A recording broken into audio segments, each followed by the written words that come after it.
If sec theta is equal to 5/4, find the value of sin theta minus 2 cos theta by tan theta minus cot theta। ठीक है, हमारे पास sec theta का value given है और हमें sin theta minus 2 cos theta by tan theta minus cot theta का value बताना है।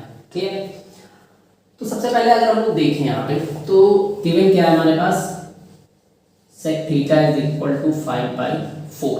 क्लियर, अब आते हैं हम लोग, चूंकि हमें sine theta cos theta tan theta और कॉट थीटा सभी का वैल्यू चाहिए, तो इसके लिए हमारे पास एक ही है कि हम अपना पाइथागोरस थ्योरम यूज करके इन सभी जो हमारी वैल्यूज हैं या फिर जो सारे टर्म्स हैं उनकी क्या करें, रेशियो फाइंड कर लें। ठीक है, देन उसके बाद हम क्या करेंगे, आगे सॉल्व करेंगे यहाँ पे वैल्यू को पुट करके। क्लियर, तो अगर हम लोग आ जाए अपने राइट एंगल ट्रायंगल पे, चूंकि हमारा जो पाइथागोरस थ्योरम होता है वो हमेशा राइट एंगल ट्रायंगल पे अप्लाई होता है। ठीक है, सेक थीटा का अगर हम लोग रेशियो की बात करें तो क्या होता है, सेक थीटा का हाइपोटेनस बाय बेस। तो हाइपोटेनस यहाँ पे हमारा 5 हो जाएगा और बेस हो जाएगा 4। ठीक है, हमें क्या करना है कि परपेंडिकुलर फाइंड करना है। ठीक है, आप लोग सभी जो भी रेशियोज हैं उनको याद करके रखिए कि किस टर्म का क्या रेशियो होता है। ठीक है, अब आते हैं हम लोग यहाँ पे पाइथागोरस थ्योरम से, बाय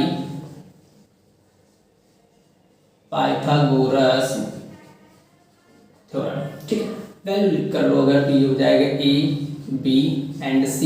ठीक है, तो ये हो जाएगा हम लोगों का bc square is equal to ab square plus ac square. हमें चाहिए ac स्क्वायर, तो ac square is equal to क्या हो जाएगा, bc square minus ab square. Clear, AC हमारे पास क्या है, सॉरी AC फाइंड करना है, तो AC को हम लोग AC स्क्वायर ही पढ़ा रहने देंगे। BC हमारे पास 5 है, 5 का स्क्वायर माइनस 4 स्क्वायर। क्लियर, यहाँ से हो जाएगा AC square is equal to 25 minus 16, तो यहाँ से हो जाएगा AC is equal to √9। Clear, AC square जो है स्क्वायर दूसरी तरफ जाएगा तो स्क्वायर रूट हो जाएगा। ठीक है, AC हम लोगों का यहाँ से आ जाएगा 3। कोई दिक्कत, AC दैट मीन्स इसका जो परपेंडिकुलर है वो हमारा आ जाएगा 3 यूनिट। क्लियर, चूंकि यहाँ पे कोई लेंथ दिया नहीं, लेंथ का कोई यूनिट दिया नहीं, तो हम लोग 3 यूनिट सिंपली बोल सकते हैं उसको। ठीक है, अब आते हैं अपने फॉर्मूले में। चाहो यहाँ से तो हमें जो जो चीज़ें चाहिए उसको लिख लो, जैसे साइन थीटा है, sine theta is equal to क्या होता है, परपेंडिकुलर बाई हाइपोटेनस। तो साइन थीटा का वैल्यू हमारा आ जाएगा 3/5। फिर हमें चाहिए कॉस थीटा, तो यहाँ से कॉस थीटा लिख लो। cos थीटा का क्या होता है रेशियो, बेस बाई हाइपोटेनस, तो ये हो जाएगा हम लोगों का 4/5। अच्छा, cos का जो रेसिप्रोकल होता है वो sec होता है, तो sec का 5/4 होता है, तो cos का 4/5 हो जाएगा, जस्ट उल्टा। ठीक है, फिर आते हैं tan थीटा पे। tan थीटा सबसे ज्यादा लोगों को याद रहता है, परपेंडिकुलर बाई बेस होता है। ठीक है, तो ये हो जाएगा 3/4 एंड उसके बाद हमें चाहिए cot थीटा। तो cot थीटा क्या होता है, tan का रिवर्स होता है, मतलब उल्टा होता है, तो ये हो जाएगा 4/3। ठीक है, सारे हमारे पास वैल्यू मिल गए हैं, हम सिंपली क्वेश्चन को सॉल्व कर लेंगे।